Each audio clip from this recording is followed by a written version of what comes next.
नमस्कार दोस्तों, कांग्रेस की आज गंदी राजनीति का हम करने वाले हैं पोस्टमार्टम। जी हाँ, कभी मुस्लिम की राजनीति करने वाली कांग्रेस आज जातिवादी का झंडा भी लेकर घूम रही है, लेकिन उन्होंने मुस्लिमों के साथ खेल खेलना बंद नहीं किया है। अब कांग्रेस नई चाल शुरू कर चुकी है। क्या कुछ कर रही है कांग्रेस, सब कुछ आपको बताने वाले हैं। देखिए, राहुल गांधी और कांग्रेस एक तरफ हमास और इजराइल के मुद्दे पर देश भर के मुस्लिमों को बांधना चाहते हैं और इसीलिए वो इनडायरेक्टली हमास का समर्थन कर रहे हैं फिलिस्तीन के साथ खड़े होकर। कौन नहीं जानता है कि फिलिस्तीन का समर्थन कर राहुल गांधी भारत के अंदर के सारे मुसलमानों से हमदर्दी दिखाना चाहते हैं और इस हमदर्दी के बदले 2024 में वोट पाना चाहते हैं। तो एजेंडा है पहला कि भाई हिंदुस्तान के सारे मुस्लिम को हमास के जरिए सेट कर लो, यानी हमास का समर्थन करके सेट कर लो।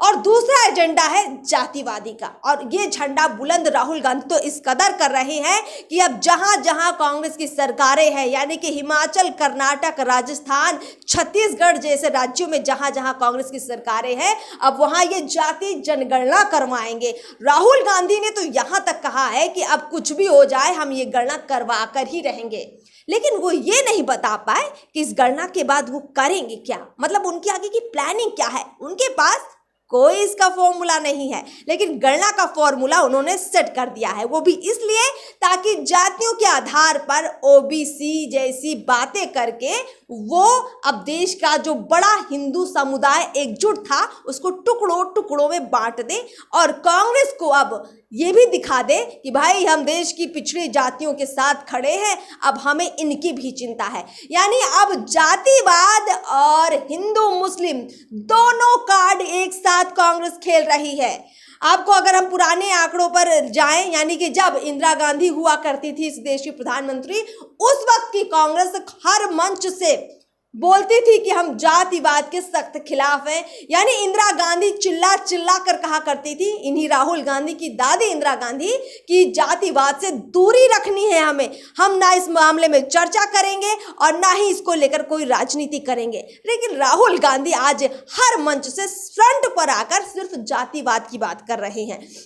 दूसरी तरफ जो देश का मुसलमान है, जिसको लेकर वो हमेशा हमदर्दी जताते रहते हैं और विदेशों में भी जाकर बोल देते हैं कि भारत के मुसलमान भाई बड़े पीड़ित हैं, उनके साथ तो भाई बड़ा गलत हो रहा है, उसको लेकर भी वो अपनी राजनीति दूसरे मोर्चे पर मजबूत कर रहे हैं। और इसीलिए कांग्रेस जिस तरह से नरेंद्र मोदी के खिलाफ जाकर, देश के खिलाफ जाकर फिलिस्तीन के साथ खड़ी हुई, उससे कहीं ना कहीं इनका चरित्र सीधे तौर पर उजागर हो गया है।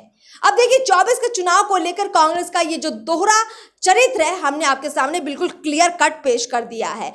जातिवाद की राजनीति, मुस्लिमों की राजनीति, यही दो राजनीति है कांग्रेस की। अब ये राजनीति कांग्रेस को भारी कैसे पड़ सकती है, ये भी थोड़ा समझिए। देखिए, राहुल गांधी तो कोशिश कर रहे हैं कि वो इस आधार पर वोट पाले, लेकिन अगर देश का मुस्लिम, बहुत बड़ा जो मुस्लिम वर्ग है, अगर वो राहुल गांधी की इस चाल को समय रहते समझ लेता है और देश की अन्य मुस्लिम पार्टियां, जी हाँ, जैसे ओवैसी जैसी पार्टियां या अन्य विपक्षी दल राहुल गांधी की खिलाफत करते हैं, उनके खिलाफ खड़े हो जाते हैं, तो राहुल गांधी के लिए थोड़ा मुश्किल हो जाएगा। दूसरी तरफ भारत के बहुत सारे ऐसे मुस्लिम हैं जिन्होंने 2019 के लोकसभा में नरेंद्र मोदी को वोट दिया। अगर वो मुस्लिम अभी भी नरेंद्र मोदी के साथ खड़े रहते हैं और उनको वोट देते हैं, यानी बीजेपी को वोट देते हैं, तो राहुल गांधी के लिए ये वाली चाल एकदम से फिसड्डी पड़ जाएगी। दूसरी बात, जो जातिवादी का झंडा लेकर राहुल गांधी चल रहे हैं, उसमें उनको सबसे बड़ा झटका बिहार से लग सकता है। दरअसल नीतीश कुमार ने बिहार में जो जाति जनगणना करवाए, तो नीतीश कुमार को लगा कि आप पता नहीं उन्होंने कौन सा किला फतह कर लिया है, और उसके आधार पर उनको लगता है कि वो बहुत बड़े वर्ग का वोट बटोर लेंगे। लेकिन देखिए, अभी जो ताज़ा रिपोर्ट सामने आ रही है, आजकल की जो चर्चाएं सामने आ रही हैं, नीतीश कुमार के खिलाफ बिहार का एक बहुत बड़ा वर्ग है, एक आम पब्लिक है जो उनके खिलाफ नजर आती है। तेजस्वी यादव और लालू यादव का विरोध करते भी नजर आती है कि भाई आप जातिवाद पर बांट रहे हैं बिहार को। यानी नीतीश कुमार का जाति जनगणना का जो फॉर्मूला है वो बिहार में सक्सेस नहीं पा रहा है, वो फॉर्मूला फेल साबित हो रहा है बिहार के अंदर। अभी राहुल गांधी इस चीज को ठीक से नहीं समझ पा रहे हैं, ना ही देख पा रहे हैं। उनको लग रहा है कि जब लालू यादव और नीतीश कुमार बिहार में जातीय जनगणना करवा कर चुनावी बिसात बिछा सकते हैं, तो क्यों ना पूरे देश में जातीय जनगणना का मुद्दा उठाकर 2024 के लिए हम चुनावी बिसात बिछा दें। तो राहुल गांधी इसी सोच से आगे बढ़ रहे हैं। लेकिन जिस तरह से फेल हो रही है ये पूरी आंकड़े की रिपोर्ट, जिस तरह से इस जो रिपोर्ट में भ्रष्टाचार की बात सामने आई है, और एक जो बड़ा वर्ग, अब बहुत बड़ा वर्ग जो है बिहार के अंदर मांग कर रहा है नीतीश कुमार से कि भाई जिस जाति के जितने लोग सामने आए अब उनको कुछ तो नीतीश कुमार दीजिए। कई ऐसे नेता भी सामने आए हैं जो नीतीश कुमार से बकायदा मांग कर चुके हैं कि अब 3-4 डिप्टी सीएम बिहार के अंदर आप बनवा दीजिए जाति के आधार पर। यानी आप समझ रहे हैं कि जाति जनगणना की छोटी सी बिहार की रिपोर्ट सामने आते ही सब अपने हक की बात कर रहे हैं। अब राहुल गांधी की यही बात अगर देश की पब्लिक समझ जाती है या अन्य राज्यों में ये बातें लोगों को समझ आती हैं, तो वो जातीय जनगणना के मुद्दे पर राहुल गांधी के साथ बिल्कुल खड़ी नहीं होगी और खुद राहुल गांधी को उल्टे जवाब देती नजर आएगी। तो राहुल गांधी का यह पासा भी उल्टा पड़ जाएगा अगर बिहार में जातीय जनगणना की जो रिपोर्ट है या जो उससे उम्मीद नीतीश कुमार ने लगाई थी अगर वो फेल हो जाती है। यानी दोनों मोर्चों पर राहुल गांधी फेल हो सकते हैं अगर देश की जो बड़ी जनता मोदी के साथ 2019 में खड़ी थी वो अभी भी उसी मजबूती के साथ खड़ी रहती है। तो दोनों मोर्चों पर हमने आपको बताया कि कैसे राहुल गांधी आगे बढ़ रहे हैं। अब थोड़ा सा ये भी आपको बता देते हैं कि नरेंद्र मोदी इन दोनों मोर्चों पर क्या कर रहे हैं। नरेंद्र मोदी बहुत दूर की सोच रहे हैं। नरेंद्र मोदी ने बहुत ऐसा निशाना लगाया है जिसे पार पाना आसान नहीं है। सबसे पहली बात, उन्होंने इजराइल का समर्थन इसलिए किया क्योंकि भारत उसका मित्र देश है, और दूसरी बड़ी बात ये कि इजराइल में जो कुछ हुआ वो एक आतंकवादी हमला था। आतंकवाद के खिलाफ दुनिया का कोई भी ऐसा देश नहीं है जो उसे त्रस्त ना हो, और सब कोई आतंकवाद के खिलाफ खड़े हैं। अमेरिका जैसे देश भी इजराइल के साथ इसीलिए है क्योंकि इजराइल पर अभी हमास ने आतंकवादी हमला किया। भारत ने ऐसा करके हिंदुस्तान के लोगों का भी दिल जीता, और साथ ही एक ये तस्वीर नज़ीर भी दुनिया में पेश की कि भारत आतंकवाद के खिलाफ है। यानी भारत में रहने वाले बहुत सारे लोगों का समर्थन ये कहकर नरेंद्र मोदी ने हासिल कर लिया, और दूसरी भारत की ये छवि भी दुनिया में पेश कर दी कि भारत हमेशा सही के साथ खड़ा रहता है और साथ ही अपने हितों को भी देखता है। सिर्फ वो धर्मनिरपेक्षता नहीं देखता बल्कि ये भी देखता है कि हमारे देश का भला किसके साथ रहने में है। तो निश्चित तौर पर हमारे देश का भला इजराइल के साथ खड़ा रहने में है।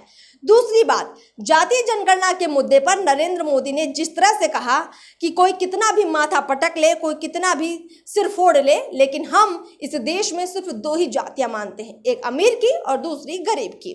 देखिए, ये अमीरी और गरीबी एक ऐसा मुद्दा है जो हमेशा से, चाहे आज से 50 साल पहले की हम बात कर लें, आज़ादी के पहले की बात कर लें या आज की बात कर लें, हमेशा से ताज़ा रहता है।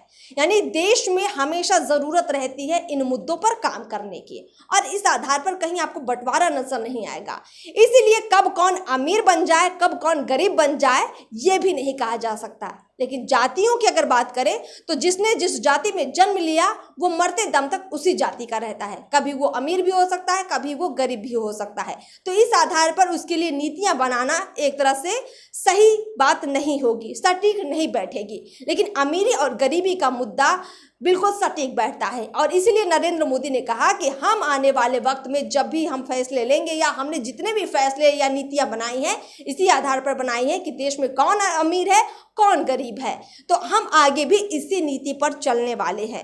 तो देश के बहुत सारे ऐसे लोग इस बात का समर्थन करते हैं, और आपको याद होगा कि बहुत समय पहले ये भी मांग हुई थी देश के अंदर कि जो है जनगणना जब करवाई जाए तो देश के अंदर आर्थिक सर्वेक्षण भी करवाया जाए, यानी ये मालूम किया जाए कि देश के अंदर वाकई में कितने अमीर लोग हैं, मध्यम वर्गीय लोग हैं, सामान्य वर्ग के लोग हैं, और कितने वाकई में ऐसे हैं जो एकदम गरीब लोग हैं, ताकि उस आधार पर आरक्षण मिले।